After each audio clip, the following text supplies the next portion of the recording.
Hi, Jess. Do you have an interesting fact for us today? I sure do. Have you ever noticed? I've noticed this. I don't know if you've noticed this, but when you take a shower, you suddenly get like all these ideas, or you like remember something that you forgot, or you're like, oh, I should work on that. That like people always say that like the shower is their thinking time.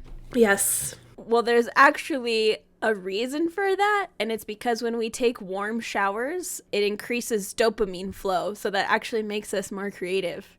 So Really? it is actually, yeah.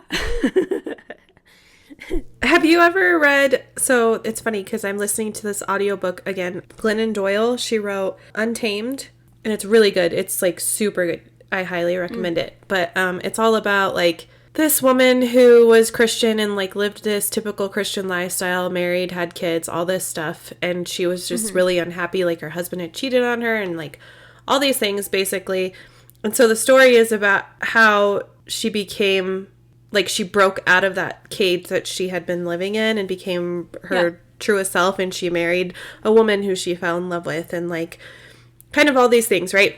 It's really good. She also has a podcast. It's called We Can Do Small Things. But her daughter literally is like, there's a chapter about how her daughter's like, you know, Mom, when I'm in the bath, I come up like with really good ideas. Or like in the shower, I have all of these ideas. How come all this? And she's like, did you ever think that maybe also when you're in the shower, it's the only time that you're disconnected? Like it's just you. Like you can actually think. But that's funny that I didn't know there was an actual reason for it. Yeah. Jess is teaching me all these things. All right. Are we ready for the like worst part of the episode, which is the whole reason we do the episode?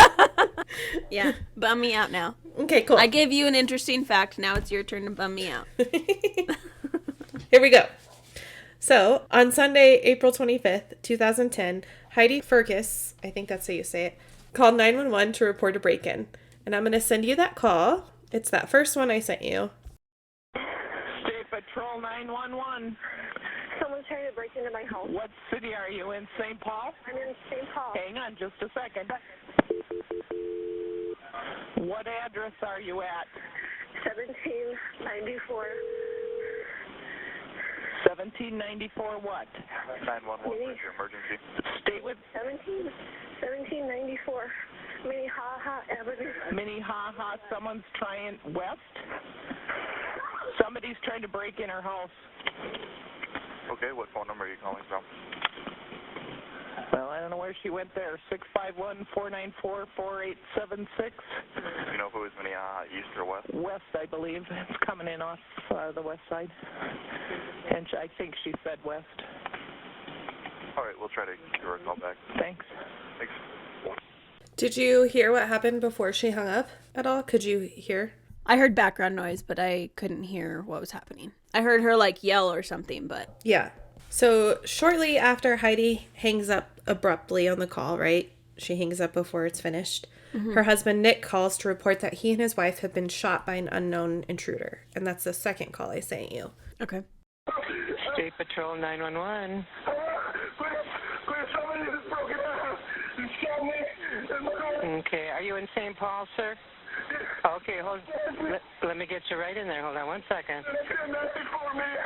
Okay, hold on a sec.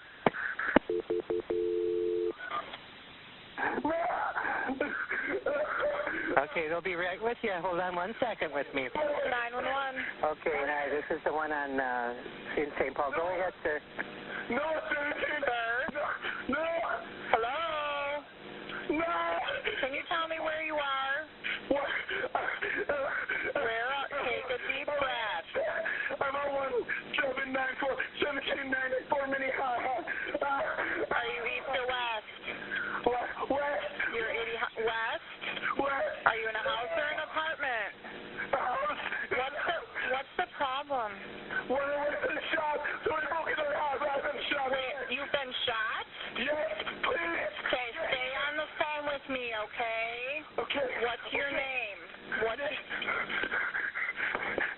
Nick? No. Nick? Yes. Stay on the phone with me. Who shot you? I don't know. Somebody broke into the house. No. Okay, stay on the phone with me, okay? Do not hang up. No.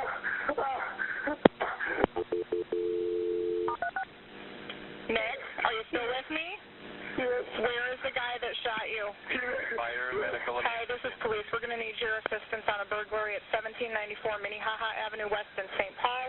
I have a shooting victim. I do not have any other information yet.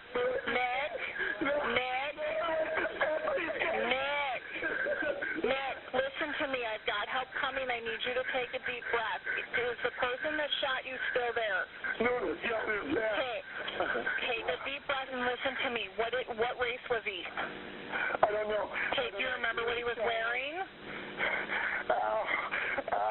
Do you remember what he was wearing? No, like a hooded sweatshirt. A hooded sweatshirt? I don't know. Okay, listen to me. We've got help coming. Okay, medics, go ahead for a minute. Tell me where on your body you're shot. I'm shot on my side, my leg.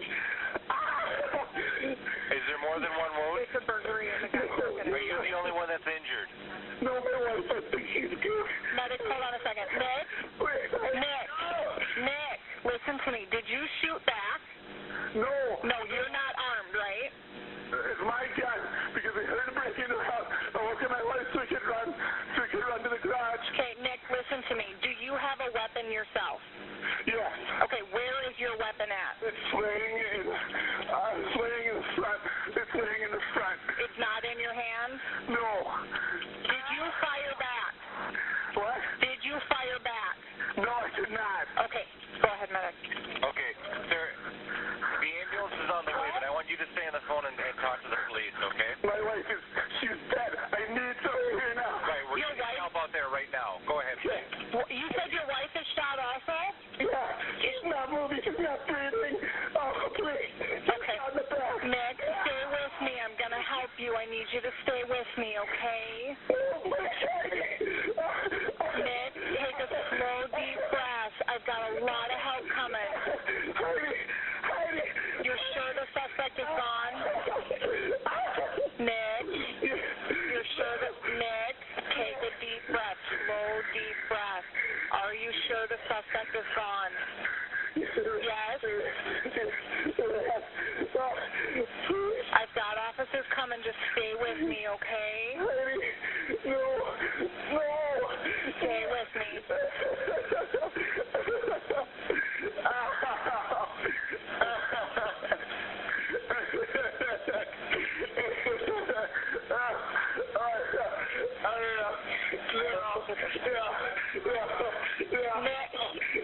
Nick, can you move at all?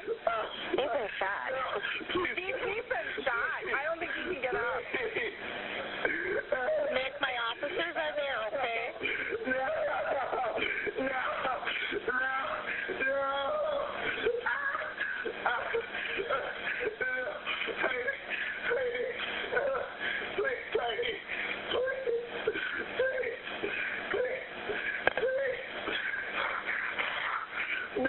Nick, they're coming, okay? Just try and take a deep breath. Don't make that.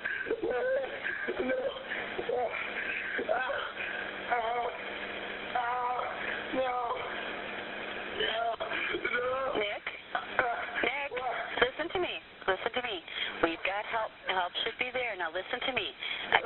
Can you sit down? I'm laying on the ground. Okay, you're laying outside?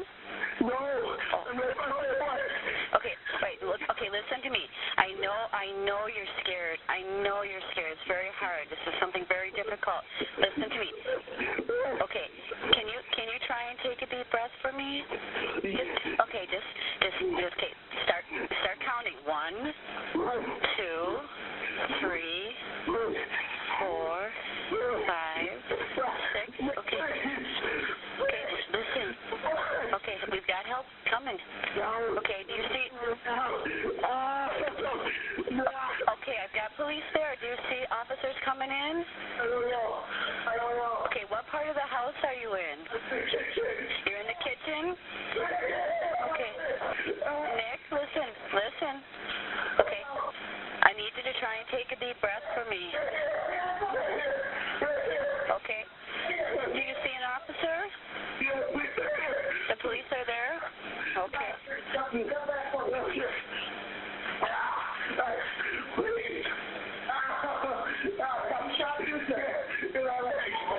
Okay, Nick, you can hang up the phone.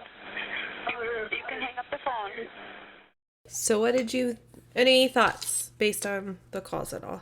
First of all, I'm and I've always had this kind of in the back of my head, right? But I'm always extremely grateful that the center we worked at was like police and fire, and then our medics was kind of a call away, but we took those calls. We didn't have to transfer, because it seems like a very difficult process, especially in an incident like this where you need everybody to have to continue taking the call yourself, transfer it, have them get the information they need on the phone with you while you're still trying to get information. And it does lead to a little bit of that missed information, because the initial dispatcher missed when he said that his wife was shot and probably dead, because the medic dispatcher caught it. But the police dispatcher was probably doing something else, right? Because he's talking to the medics. Yeah. So she initially missed that there's a second victim and that she's possibly deceased. So that seems like incredibly tough. Like, I don't know. That's a whole nother level. I've never had to do something like that. We put in the call all at once, and our policy was the fire department went to every medical. So we would take the call, put the call for service in, and while the fire department's getting toned out, another person in the room calls and gives the information to the dispatcher for the ambulance. So there was never an instance where like I had to take a call that I still needed information for to another agency that also needed to ask questions, unless like maybe a call to highway patrol, but it was never us both taking the call at the same time. That's what I feel like it is. It's you and another person are taking a call at the same time, and you're having to like bounce back and forth between asking questions, and which is frustrating. I feel like. Oh God, like I said, that's a whole nother level. That would be extremely frustrating to me. Another thing is the dispatcher that took over at about 5 minutes in, because it's not, I feel like it sounded like a different voice to me, did a really good job at kind of recentering him, because I was going to say that. He is quite fairly unconsolable. He's been shot. He's in pain. He believes his wife is dead. A person broke into their house and did this to them. And on top of all the adrenaline running through your system, you're also in pain. Like, it's probably a significant amount of bleeding causing him to panic even more because he's seeing what's going on. So, you know, that large gap where he's just crying, like, you do kind of, even as a dispatcher, like, I wouldn't, if that was me, you couldn't get me to calm down. You know, like I have no expectation of somebody being able to rein him in, but she did a phenomenal job getting him to refocus, right? Take a couple breaths, count with me, helps there, like, where in the house are you? I think she did such a good job getting him to, because that's something you worry about too, like on top of all the 50 things that a dispatcher is already worried about. When you have a caller who's going through something like that, you run the risk of them hyperventilating, of them passing out because they're panicking, and so you kind of want to stop that from happening if you can. So yeah, it's just another thing that I don't think maybe many people think of that have never had to listen to a call like that. The fact that you do kind of want to get them, and people might be like, you know, stop telling him to take a deep breath, like he's going through a lot. No, we want to make sure he's getting oxygen and that he doesn't pass out. Yeah, and to try and refocus him so we can get information that will help him. Like, yeah. And focus him on something that he can actually do to help. Because I find that Yes. a lot of times too, I don't know if I've talked to you about this, but I definitely have talked to other people. Like, I think we've talked about it before. But like when we're asking people to do CPR, even if there's a chance that person might be deceased, and we're walking them through it, and we might know that, like, there might be something for me, there's something inside of me sometimes, typically on calls like that, where I'm like, oh no, it's been too long, probably, but we're going to do it because we're going to do everything in our power to help this person, right? Because when that person who's there is helping, it kind of helps them recenter so that they aren't freaking out so much. But I was going to say that too, like, I felt like, one, the first part of the call was a little bit rough, like you said, right? Like, just all the agencies involved. There's, like, at one point, like, 3 other voices other than the RP. The one part where she's like, he's been shot. I don't think he can move. I just was like, yeah. Thank you. Thank you for that. But that's, like, what else can you do? That's frustrating, right? Like, it's probably frustrating for them. It's probably frustrating for the caller. It's the whole thing is like a little bit frustrating. So I made that note too, that I was like, oh, I like how she's like, just take some deep breaths with me. And nowhere in there did she say, calm down. I need you to answer these questions right now. Like, and I thought that was really good, because sometimes I feel like we can get really frustrated, and there's been times where I've had to be like, sir, calm down. Not in something like this, but like, because everything else I have tried has not worked. And typically it doesn't work when you say calm down, but that's my last resort, right? So I thought it was really good that she was like, just take some deep breaths. Like, and she was just, her voice was just like calm, you know? Once she did a good job of being like, I know you're going through a really hard time right now. I've got everybody coming to you. Like, that's kind of what you want to tell people, is the fact that like, you are going through a tough time, but I've got people coming to help you. And she's like understanding, and she's like showing that empathy, but she's also like, I need you to calm down and kind of help me here. So anyway, did you notice anything about him at all that stuck out to you? I not without listening to the call again. Okay. I just wanted to ask before I move on. So, first responders are dispatched to the couple's Minnesota home in Hamlin, Midway, St. Paul neighborhood. It is described as a safe family neighborhood with low crime rates, and there had been some like burglaries, some break-ins into cars and stuff like that had been reported, but nothing to this degree in the past. When first responders reach the property, they enter the house and clear the residence. You can kind of hear them when they get there on the call, and he's like telling him he needs to go through the house. Yeah. They find Heidi deceased with a shot in her upper back. She was in the kitchen area. Nick is also wounded, and he has a gunshot wound to his leg. After Nick is treated at the hospital, he is taken to the police station to be interviewed. His injuries are not life-threatening, and he has to walk on crutches and is in pain, but is physically stable. And in the interviews, he's strangely calm. Like, compared to his 911 call, I think it just stuck out to me that he strangely was just kind of calm. Anyway, investigators asked Nick to tell them about the last 24 hours. He tells the detective that he and Heidi had watched Avatar together that night, and they had gone to bed. In the early morning hours, he got up to get a drink of water, and when he was getting back into bed and falling asleep at about 6 o'clock in the morning, he had heard the screen door open and then fiddling with the doorknob. Mind you, he's like upstairs, and that's the downstairs door. Okay.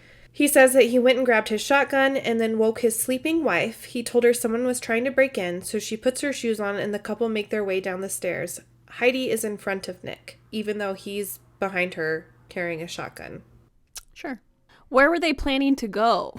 Why were they going downstairs to where the person is? So my sources today include, like, I watched a 2020 episode about it. There was a couple of news articles that I read online about it, like NBC, MSN, those kind of, like, I just reviewed some different news articles, but mainly I watched the 2020 episode, and he says he tells her to get her shoes on so they can get out of the house, which is when she gets her shoes on, and as they're making their way down the stairs, she calls 911 because he's carrying the shotgun.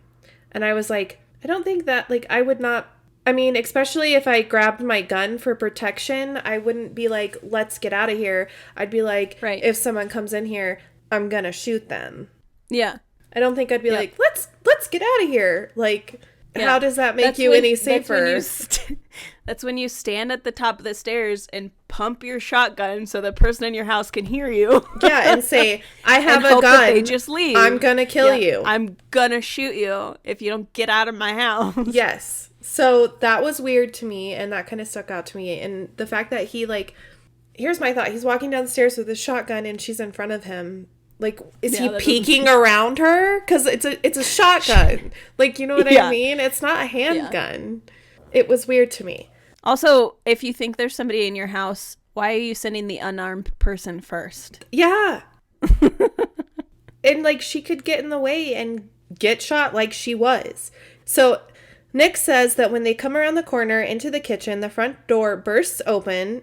And then he said that Heidi had went to grab her wallet, which I was like, I don't, like, that's another thing. That would not be a thought in my mind. If in fact I was like, oh, let's get out of here, I wouldn't be like, let me grab my wallet first that's by the front door. Like, I'd just be like, okay, let's go. You know what I mean? He says he fought with the intruder over his double-barrel shotgun, and it went off, shooting his wife Heidi in the back and then himself.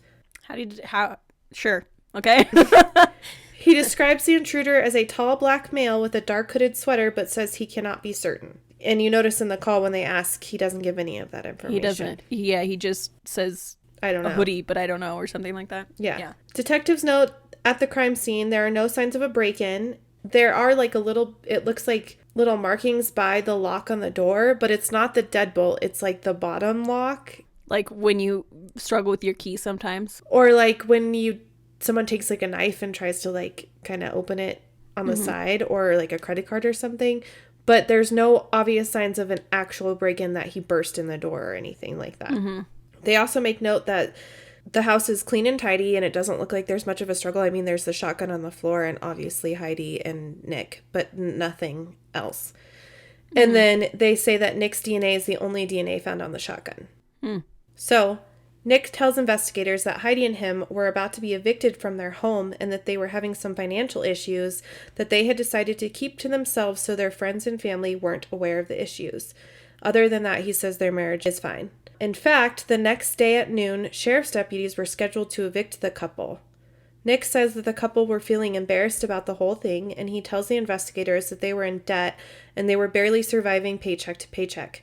Detectives asked Nick why the couple wasn't packing up or getting ready to move out of the home, as there was no indication in the house that they were planning on moving, like everything was tidy and kind of in its place.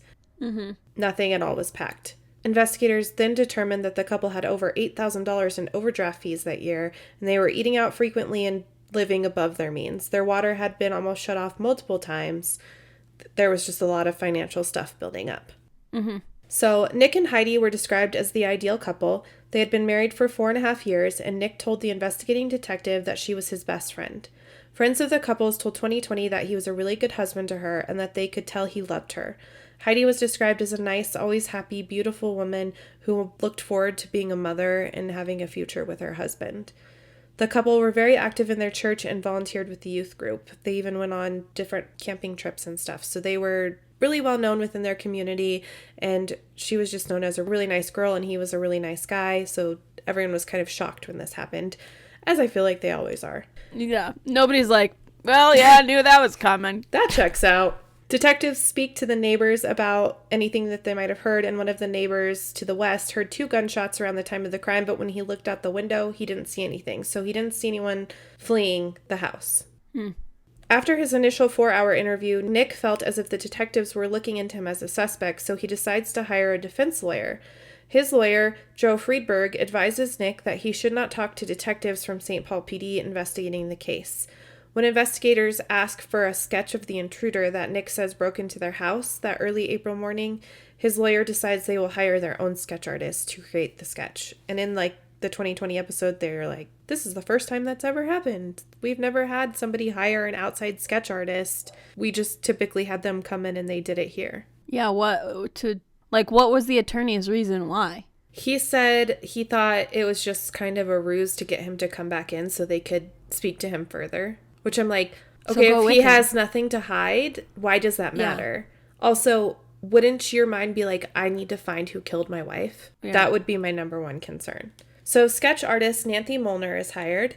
Nick comes to her house and describes a black male with his ears and forehead covered by a hoodie with a round face and big eyes.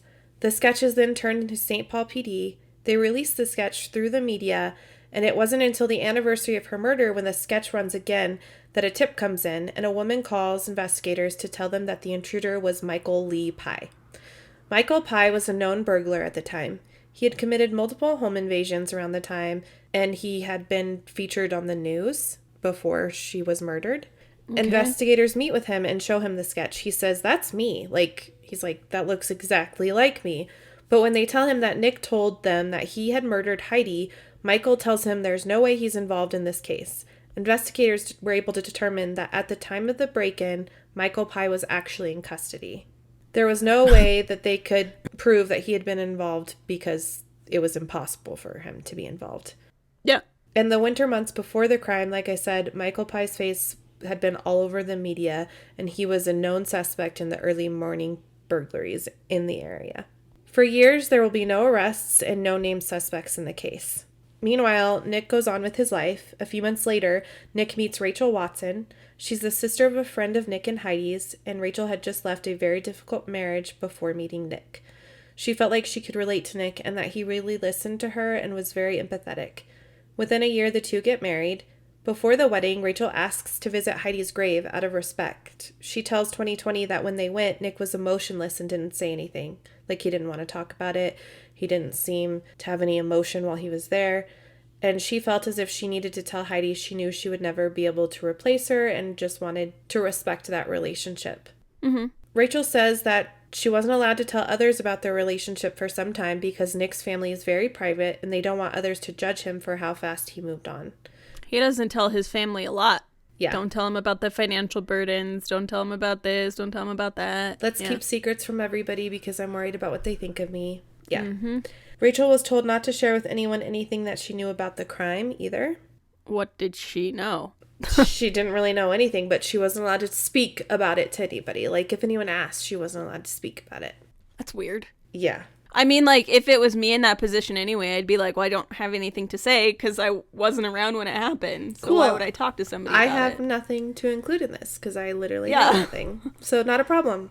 After getting married, like a year later, a year into their relationship, Nick continues to work for his family business, and he tells Rachel that he is able to pay off all the debt he had been in when he was married to Heidi, and the couple moves into a house that is owned by Nick's family.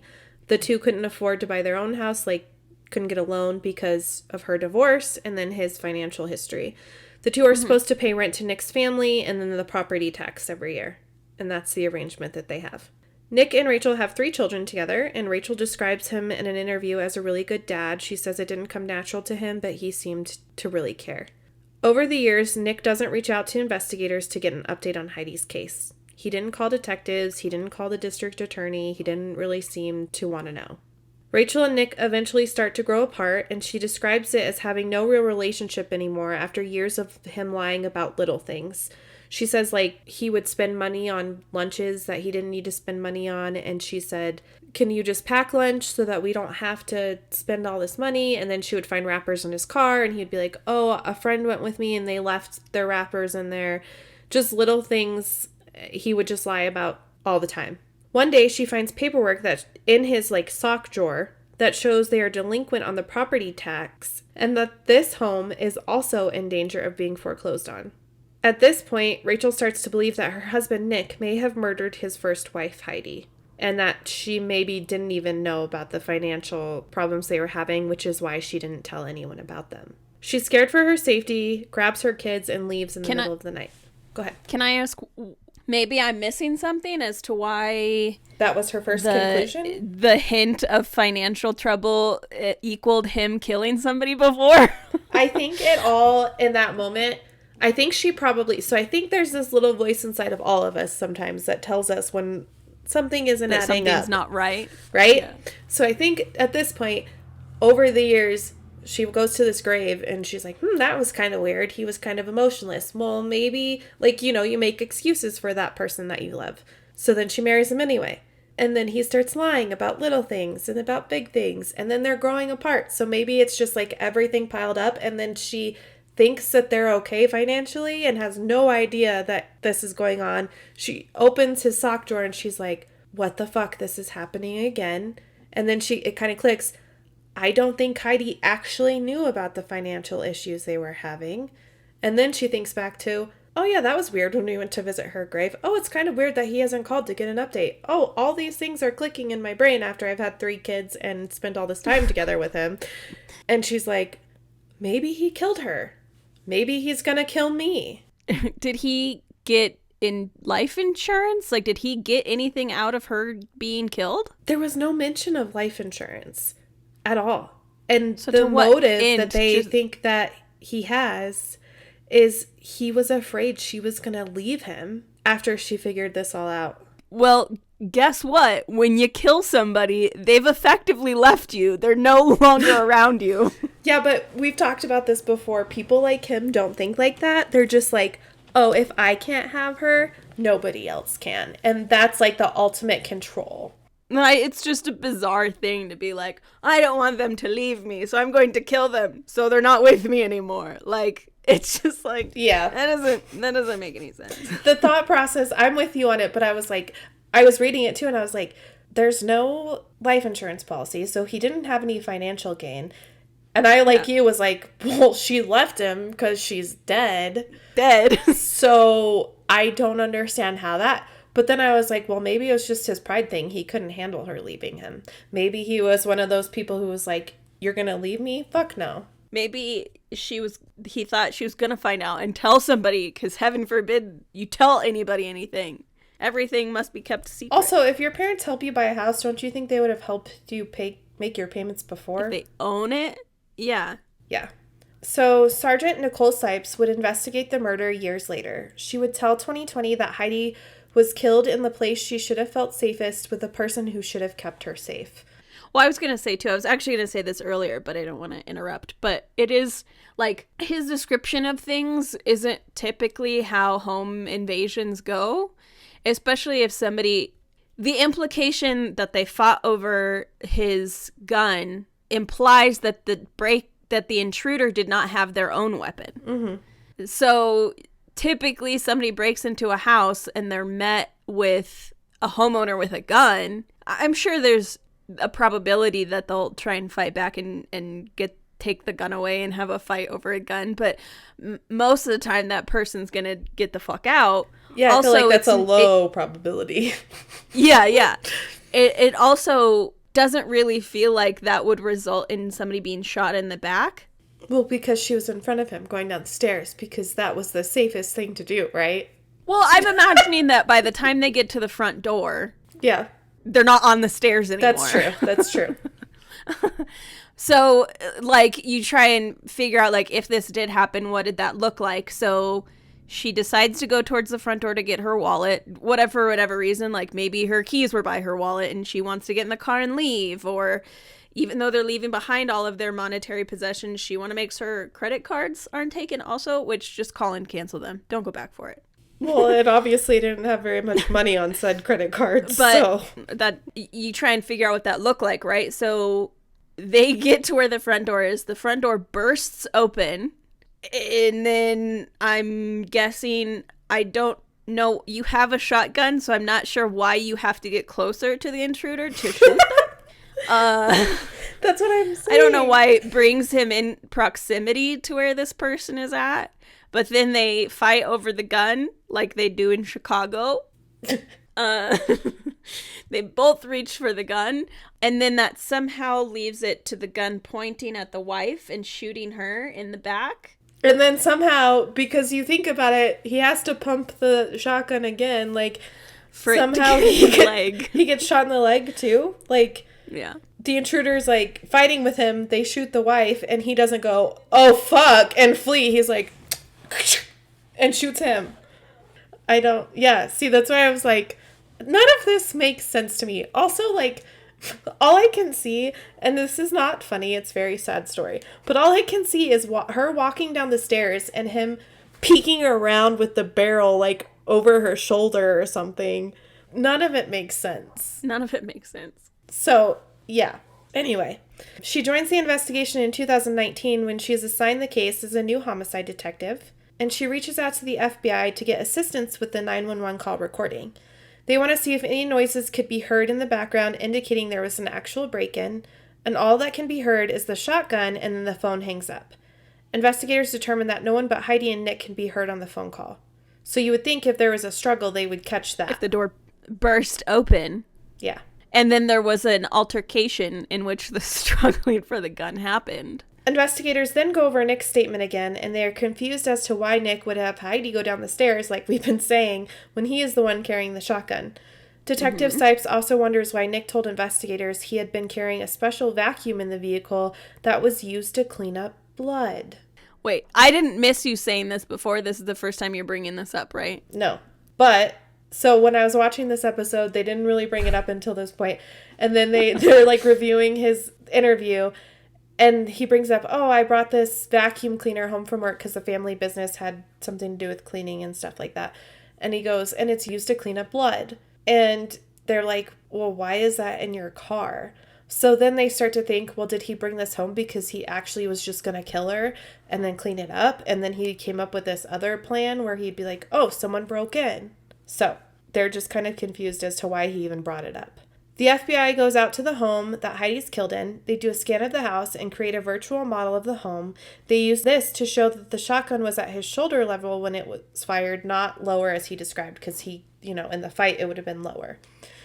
Rachel, Nick's current wife, then decides to help investigators further. She takes her friend Emily with her and confronts Nick while recording their conversation, and she tells him that she knows about the foreclosure and that they're having financial issues. Rachel says that she doesn't know how to believe him, and that after he lied to her so easily, she thinks that maybe he had something to do with Heidi's murder as well. She asks him about Heidi's death, and Nick doesn't want to discuss it. At one point, she even says that she could get over the lying, but it's the Heidi stuff that really concerns her. She says, "The fact that you are lying is so easy for you to do over and over and over makes me think that you could lie about something." He says that I could murder my wife, and she answers yes, and then he just goes quiet. Doesn't say no, I didn't murder her. Doesn't try to defend himself. Doesn't want to talk about it at all. Just thinks that it'll disappear. Apparently he thinks if he just continually ignores problems, they'll just go away. You don't talk about them so that they're not real. Rachel then tells Nick that he has to come clean to his parents, and when his parents come over, Nick barely talks.